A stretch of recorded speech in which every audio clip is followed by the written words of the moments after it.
오늘 시간에는 다니엘의 기도에 대해서 말씀을 함께 나누도록 하겠습니다. 다니엘이라고 하는 사람은 BC 605년에 이 바벨론이라고 하는 나라 느부갓네살 왕이 유다를 침공했을 때 제1차 침공 때에 붙잡혀간 포로입니다. 15살 어린 나이에 포로로 끌려갔습니다. 우리가 이 포로로 끌려간 이 다니엘이 이 바벨론이라고 하는 나라에 가서 국무총리까지 되었다고 하는 것입니다. 여러분, 기적 같은 역사가 아닙니까? 첫째는 하나님의 은혜요, 축복이고, 둘째로는 그 자신이 얼마나 자기를 잘 다스리고 또 자기 자신을 연단했고 얼마나 자기가 좀 노력을 했기에 그만큼 자리까지 올라갈 수 있었는지를 우리에게 말씀해 주고 있는 하나의 반증이라고 생각이 됩니다. 오늘 첫째, 이 다니엘은 자기 관리가 철저한 사람이었습니다. 자기 관리가 철저한 사람. 오늘도 많은 사람들이 성공할 수 있는 기회, 축복받을 수 있는 기회가 왔는데 자기 관리가 못 되어가지고 실패하는 사람이 있습니다. 지금 우리는 총선, 4.15 총선을 앞에 두고 있습니다. 많은 사람이 이 국회의원 후보에 또 아니면 비례대표 위원으로 올라섰다가 자기 관리가 되지 않아서 무너지는 사람들이 많이 있습니다. 여러분, 우리 그리스도인들도 자기 관리를 잘할 수 있는 지혜가 있어야 합니다. 오늘 여러분들 스스로가 정말 관리를 잘 해나갈 수 있기를 주님의 이름으로 축복합니다. 이 바벨론이라고 하는 나라는 대제국입니다. 이 대제국을 이끌어가기 위해서는 이 사람들이, 지도자들이 필요했습니다. 그래서 이 바벨론이라고 하는 나라가 이 제국을 다스리기 위해서 중간 지도자가 필요했습니다. 다시 말하면 일본이 말이죠, 이 제국을 형성했을 때 뭐 동남아시아라든지 여러 나라들을 이렇게 흡수할 때 어떤 한 나라를 지명해서 그 나라의 일꾼들을 또 다른 나라의 통치자로, 지배자로 보내는 것이죠. 그래서 이 똑똑한 사람들이 누굴까 이렇게 보니까 유대인들이 똑똑했습니다. 유대인들 가운데서 왕족 출신들, 귀족 출신들을 뽑아가지고 그 사람들을 다시 훈련시켜가지고 다른 나라들, 다른 복속한 국가들의 하나의 통치자들로 삼으려고 했습니다. 이 바벨론이라고 하는 나라는 120도, 우리나라 이 8도가 있죠. 이 120도가 있는데 120도의 지도자들로, 총리들로 세웠다는 것입니다. 거기에 뽑혀진 사람이 다니엘, 하나냐, 미사엘, 아사랴라고 하는 그런 사람들이 뽑혔습니다. 여러분, 오늘 다니엘서 1장 4절 5절에 보게 되면 어떤 사람들을 뽑았느냐 하면 흠이 없고 용모가 아름다우며 모든 지혜를 통찰하며 지식에 통달하며 학문에 익숙하여 왕궁에 설만한 소년을 데려오게 하였고 그들에게는 갈대아 사람의 학문과 언어를 가르치게 하였고 또 왕이 지정하여 그들에게 왕의 음식과 그가 마시는 포도주에서 날마다 쓸 것을 주어 3년을 기르게 하였으니 3년 동안을 지도자 훈련을 시켰다는 것입니다. 그리고 나서 왕 앞에 그들이 서게 했습니다. 3년 동안을 철저하게 이들을 훈련시키고 나서 이 바벨론 제국의 지도자로 쓰게 했다는 것입니다. 사랑하는 성도 여러분, 다니엘에게는 기회 아닙니까? 출세할 수 있는 길이 열린 것입니다. 지금 포로로 끌려가서 짐승 취급당하고 개 취급당하고 그리고 멸시와 천대를 받을 그런 상황에 놓여 있는데 지금 왕은 이들에게 왕의 진미를 주고 왕의 포도주를 먹게 하고 그리고 왕의 총애를 받는 그런 자리에 이르게 해 주었다는 것입니다. 그것이 왕의 명령이었습니다. 그런데 그것을 거절한다고 하는 것은 이거 죽기로 작정한 사람이 아니면 그렇게 할 수가 없는 것이죠. 그런데 다니엘은 어떻게 했다고요? 그것을 거절했다는 것입니다. 왕의 명령을 거절했습니다. 왕의 음식을 거절하고 왕의 진미를 거절하고 왕이 내려주는 모든 것들을 거절했다고 하는 것입니다. 왜 다니엘이 거절했을까요? 동료들은 지금 고통받는데 나 혼자만 편안하는 것이 싫어서 그랬을까요? 아마 그런 의미도 있을 것입니다. 출세의 기회가 주어졌는데 지금 노예가 아니라 귀족으로 살 수 있는 그런 기회가 자기에게 주어졌는데 왜 다니엘이 거절을 했겠습니까? 오늘 8절에 보니까 다니엘은 뜻을 정하여 왕의 음식과 그가 마시는 포도주로 자기를 더럽히지 아니했다. 다니엘이 뜻을 정했다는 것입니다. 왕의 명령이지만 그 명령을 거절하기로 결정했다는 것입니다. 왜요? 왕이 주는 음식, 왕이 주는 포도주로 자기를 더럽히지 않으려고. 왕이 주는 것으로 자기를 더럽히지 않는 것. 왕이 주는 것이라고 할지라도 출세와 성공이 보장된 것이라고 할지라도 내 앞길이 활짝 열려있는 길이라고 할지라도 자기를 더럽히지 않으려고 했다는 것입니다. 여러분, 우리에게 성공의 기회가 주어지고 출세의 기회가 주어지고 정말 우리 앞길이 열려지는 것이라고 할지라도 우리가 믿음을 저버리는 일, 하나님을 저버리는 일, 우리가 바르게 살지 않는 일이라고 하면 포기할 수 있는 그런 은혜가 있기를 축복합니다. 신명기 12장에 보게 되면 유대인들은 그 고기를 피와 함께 먹지 말라고 하는 하나님의 명령이 있습니다. 여러분, 이 이방인들은요, 그의 음식에 생피를 함께 먹는, 고기와 섞어서 먹는 그런 풍습이 있었다고 합니다. 또 레위기 11장에는 부정한 음식은, 부정한 동물은 먹지 말라고 했습니다. 오늘 이방인들은요, 그들의 음식이 부정한 거죠. 굽이 갈라지지 않은 것이라든지 되새김질 못하는 거라든지 비늘이 없는 거라든지 그런 것은 먹지 말라는 거예요. 여러분, 굽이 갈라지지 않고 때로는 비늘이 없는 거, 되새김질 못하는 것들은 주로 어떤 것들입니까? 부정한 것입니다. 부정한 것들입니다. 그것이요, 서양 사람들은 즐기는 음식입니다. 즐기는 음식이에요. 정력제입니다. 몸을 더 강하게 하는 그런 음식들입니다. 그리고 레위기 10장에는 포도주와 독주를 마시지 말라, 그렇게 성경이 이야기를 하고 있습니다. 오늘 그들은 독주를 마시면서 잔치를 베풀고 또 독주를 마시면서 즐기고 있는 그들의 모습을 보게 됩니다. 왕이 주는 것이라고 할지라도, 출세가 보장된 것이라고 할지라도, 자기 앞길이 열리는 것이라고 할지라도 그 음식들로 자기를 더럽히지 않고 거룩하게 사는 것으로, 비록 내가 가난할지라도, 비록 내가 연약한 자리에 있을지라도, 보잘것없는 자리에 있을지라도 믿음으로 살고 신앙으로 살겠다고 하는 그런 철저한 자기관리가 있었다는 것입니다. 여러분, 오늘 시대를 이기는 사람은 자기관리를 잘할 수 있는 사람입니다. 그것이 자기의 절대 신앙으로 나타나게 됩니다. 그래서 다니엘은 유일신앙을 지켜낸 사람입니다. 유일신앙을 지켜낸 사람. 여러분, 유대 민족은 오직 유일하신 여호와 하나님을 섬기는 민족입니다. 오직 하나님만을 신으로 알고 오직 하나님 한 분밖에 없다고, 신은 오직 하나님 한 분밖에 없다고 믿는 민족이 유대인입니다. 그런가 하면 이 바벨론은 우상 숭배가 넘쳐나는 그런 곳입니다. 아브라함이 갈대아 우르를 떠났습니다. 왜 하나님이 아브라함에게 이 갈대아 우르를 떠나라고 명령하셨겠습니까? 우상이 가득한 도시입니다. 여러분, 절이 많은 곳에 가보세요. 불교세가 강한 곳에 가면요, 정말 신앙생활하기 어렵습니다. 모든 삶이 그 절을 중심으로 되어 있어요. 모든 그 삶이 문화생활이라든지 그 살아가는 모든 생활들이 다 절을 중심으로 되어 있는 걸 보지 않습니까?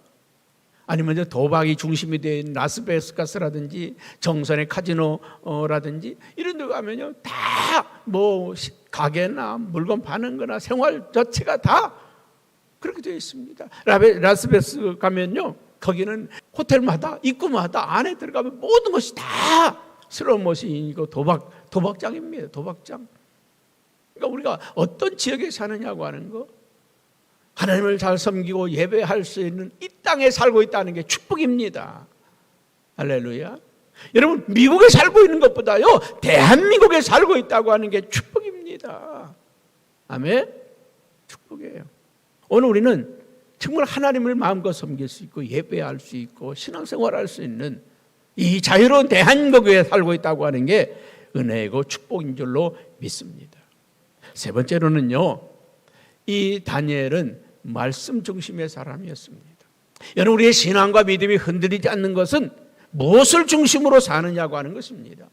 말씀을 중심으로 해서 사는 사람들은 믿음이 흔들리지 않습니다. 어떤 기적이나 이적이나 표적을 바라보고 신앙생활하는 사람들은 그 표적 따라 믿음이 흔들려요. 그 표적 따라서, 이적 따라서 믿음과 신앙이 흔들립니다. 여러분, 우리의 믿음과 신앙이 견고한 사람들은 말씀 중심의 사람이었습니다. 여러분, 다니엘의 신앙을 지키고 믿음을 지킬 수 있었던 힘은 하나님의 말씀이 그 마음 중심에 있었기 때문에 그렇습니다. 여러분, 성경을 캐논이라고 합니다. 정경이라는 말이 있죠. 정확한 기준이라고 하는 것입니다. 여러분, 성경이 우리의 신앙의 캐논입니다. 우리 신앙의 기준입니다. 아멘. 이 성경을 중심으로 살아가는 거죠. 여러분, 다니엘은 말씀 중심의 사람이었습니다. 늘 하나님의 말씀을 마음에 품고 살았고 그 말씀을 중심으로 해서 믿음 생활하고 신앙 생활했던 사람이 다니엘이었습니다. 다니엘서 9장 2절에 곧 그 통치 원년에 나 다니엘의 책을 통하여 여호와께서 말씀으로 선지자 예레미야에게 알려주신 그 연수를 깨달았나니, 선지자 예레미야에게 하신 횟수를 쉬어봤다는 거예요. 쉬어봤다니 곧 예루살렘의 황폐함이 70년 만에 그치리라 하신 것이니라. 70년 만에 이스라엘 백성들을 다시 회복시켜 주시겠다고 하는 말씀이 눈에 들어왔다는 거예요. 그 말씀을 다시 읽게 되었다는 것입니다. 그 말씀을 읽는 순간 이 다니엘의 가슴이 뛰기 시작합니다. 그 다니엘의 마음이 뛰기 시작합니다.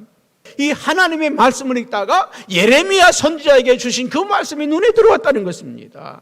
예레미야서 25장 11절에 있는 말씀을 보면 이 모든 땅이 폐허가 되어 놀랄 일이 될 것이며 이 민족들은 70년 동안 바벨론의 왕을 섬기리라. 하나님이 예레미야 선지자를 통해서 70년 동안 바벨론의 왕을 섬길 것이라고 하는 그 예언의 말씀을 하셨는데, 또 예레미야 29장 10절에 있는 말씀에 보면 여호와께서 이와 같이 말씀하시니라. 바벨론에서 70년이 차면 내가 너희를 돌보고 나의 선한 말을 너희에게 성취하여 너희를 이곳으로 돌아오게 하리라. 70년이 되면 이곳으로 돌아오게 하리라. 제가 이 다니엘이 이 말씀을 읽었던 때가 언제라고요? 67년 되었네. 그러면 이제 얼마 남았다고요? 3년. 3년밖에 남지 않았네. 하나님의 말씀이 이루어지기 3년밖에 안 남았네. 그래서 다니엘은 급히 기도하게 되었다는 거예요. 하나님의 말씀을 깨달은 순간 3년밖에 안 남았네. 기도하는 거예요. 여러분, 만약에 우리가 그 3년밖에 남지 않았다고 하는 이 현실 앞에서 기도한다면 어떻게 기도하겠어요? 하나님 감사합니다. 이제 3년 후에는 우리가 돌아가겠네요. 돌아갈 준비를 하지 않겠어요? 이사할 준비를 하지 않겠어요? 어떻게 돌아갈 그런 준비를 하지 않겠어요? 다니엘은 그렇게 기도하지 않았어요. 다니엘은 지금 이 하나님의 말씀을 깨닫는 순간 하나님 앞에 그가 금식하며 통에 자복하며 기도한다는 거예요. 오늘 3절에 보니까 그렇게 말씀하잖아요.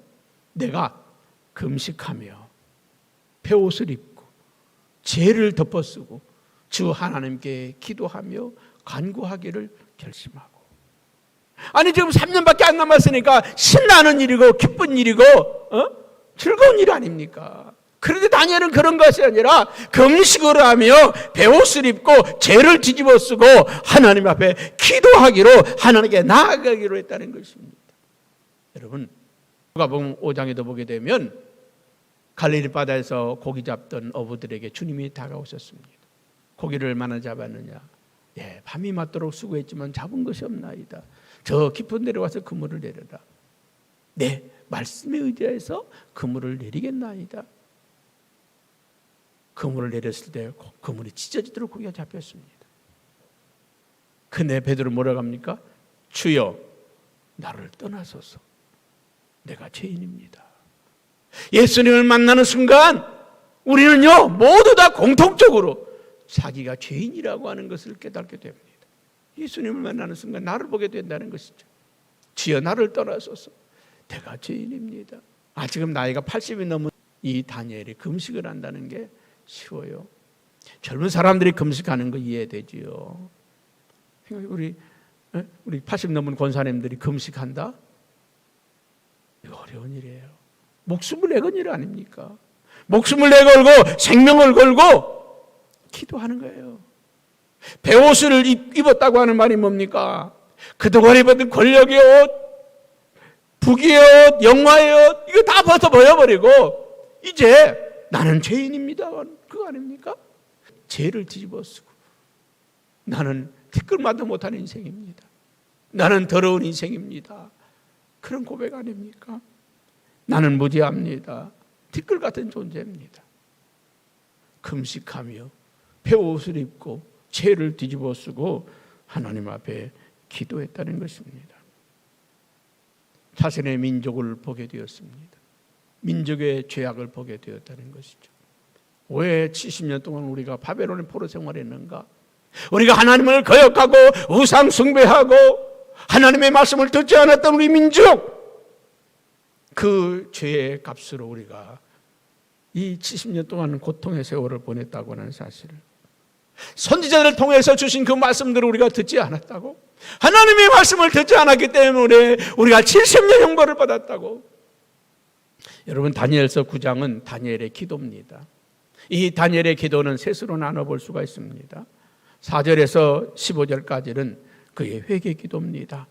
불순종한 죄를, 우상 숭배한 죄를, 하나님을 거역한 죄를 회개하는 기도입니다. 그리고 패역하고 때로는 반역하고 행악함으로 말미암아 우리가 재앙을 받았고 수치를 당했고 때로는 멸망을 당했다고 하는 신앙의 고백과 같은 그런 기도입니다. 그리고 회개하고 자복함으로 하나님 회복시켜 주실 것을 기도하는 거죠. 그리고 16절에서 18절의 말씀 기도는 간구의 기도입니다. 주님의 분노와 주님의 심판을 거두어 주시옵소서. 이 민족과 이 백성을 향한 하나님의 심판을 거두어 주시옵소서. 다시 한번 이 민족에게 주의 얼굴을 비춰주시옵소서. 주의 은혜를 비춰주시옵소서. 하나님의 은혜를 간구하고 있는 그 기도입니다. 이 황폐했던 예루살렘 성을 다시 회복시켜 주실 것을 기도하고 있습니다. 그리고 19절 이 한 절 말씀은 하나님의 영광을 위해서 기도합니다. 우리 19절 말씀 한번 같이 한번 볼까요? 주여 들으소서. 주여 용서하소서. 주여 귀를 기울이시고 행하소서. 지체하지 마옵소서. 나의 하나님이여 주 자신을 위하여 하시옵소서. 이는 주의 성과 주의 백성이 주의 이름으로 일컫는 바 됨이니이다. 하나님의 영광을 위해서, 하나님의 영광을 위해서 일하소서. 우리의 기도를 들으시고 우리를 용서하여 주소서. 무엇을 위해서? 하나님의 영광을 위해서. 이 기도가 얼마나 능력이 있는 기도인지 아십니까? 하나님은 이 기도를 들으시고 천사를 보냈습니다. 가브리엘 천사를 보냈습니다. 그리고 23절에 이렇게 말합니다. 곧 내가 기도를 시작할 즈음에, 명령이 내렸으니 이제 내가 내게 알리러 왔느니라. 너는 크게 은총을 입은 자라. 그런즉 너는 이 일을 생각하고 그 환상을 깨달을지니라. 기도를 시작할 즈음에 하나님의 응답이 왔다는 거예요. 여러분, 기도는요 많이 하고 다 한 다음에 응답이 오는 게 아니라 이미 하나님은 기도를 시작하는 그 시간에 사인이 떨어진 거예요. 응답이 떨어진 거예요. 할렐루야. 여러분 자녀가요 부모님에게 등록금 얼마 530만 원 등록금 나왔습니다. 고지서를 드리는 순간 이미 부모의 사인이 떨어진 거예요. 그때부터 부모는 준비를 합니다. 530만 원의 등록금을 준비를 하잖아요. 준비해 가고 있어요. 여러분 기도는요 우리가 시작하는 시간에 이미 하나님의 사인이 떨어지는 거예요. 할렐루야. 언제 주느냐? 때에 맞춰 주는 거예요. 가장 좋은 때, 가장 적합한 때 주시는 겁니다. 딱 들으면 알았어. 금방 꺼내서 주는 부모가 어디 있습니까? 야, 며칠까지냐? 3월 20일까지인데요.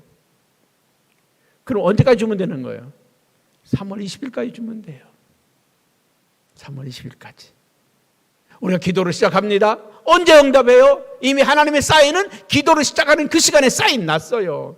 언제 내게 오느냐? 내게 언제 오느냐고 하는 그것은 가장 좋은 때에, 가장 적합한 때에 오는 것입니다. 할렐루야. 오늘 이 다니엘의 기도는 하나님의 영광을 위해서 기도하고 있다는 거죠. 그 기도를 시작할 그때 이미 하나님은 응답을 주셨습니다. 여러분 우리가 구하기도 전에 기도하기 전에 하나님은 이미 아시고 준비하고 있어요. 자녀가 대학을 가려고 공부하려고 준비할 그때부터 부모는 이놈이 대학 가면 등록금도 준비해야지, 대학 가면 용돈도 해야지. 다 부모는요 대학 시험 대학 갈 준비를 할 때부터 이미 부모의 마음에는 품고 있어요. 우리가 하나님 앞에 믿음으로 살기 시작할 그때부터 하나님은 이미 우리를 향한 축복과 은혜를 준비한 줄로 믿습니다. 여러분 우리 여기서 깨달을 교훈이 뭡니까? 왜 우리가 그동안에 믿음으로 살고 말씀으로 살고 신앙으로 살면서도 하나님의 은혜를 못 입었는가? 우리가 늘 하는 기도가 그렇지 않습니까? 우리 자식 잘 되게 해주십시오. 우리 자식 좀 앞으로 훌륭한 사람 되게 해주십시오. 지켜주십시오. 우리 사업, 우리 일터, 직장, 사업, 우리 교회, 우리 기도가 다 나 중심으로 하지 않습니까? 우리 중심으로 하지 않습니까? 건강을 위해서, 경제를 위해서, 가정의 문제를 위해서 우리의 기도가 다 우리 중심의 기도 아닙니까? 그 성경 뭐라고 합니까? 마태복음 6장 33절에 들은즉 너희는 먼저 그의 나라와 그의 의를 구하라. 그리하면 이 모든 것을 너에게 더하여 주시리라. 자녀의 문제도 하나님 아십니다. 경제의 문제도 아십니다. 사업의 문제도 아십니다. 다 하나님 알고 있습니다. 그것도 기도해야 돼요. 기도하지 말라는 게 아닙니다. 그것 때문에 우리가 기도하는 것이 아니라 하나님의 나라와 하나님의 영광을 먼저 구하라. 그러면 그 다른 거 기도하지 않아도 하나님이 그냥 해 주시겠다는 거예요. 할렐루야. 하나님의 영광을 구하면 가정, 자녀 걱정하지 마라. 이 땅에 하나님의 나라가, 하나님의 통치가, 좀 하나님의 살아계심이 나타나도록 이제 우리가 이 다니엘처럼 기도해야 되지 않겠습니까? 그 기도가 회복되는 우리 모두가 되기를 축복합니다.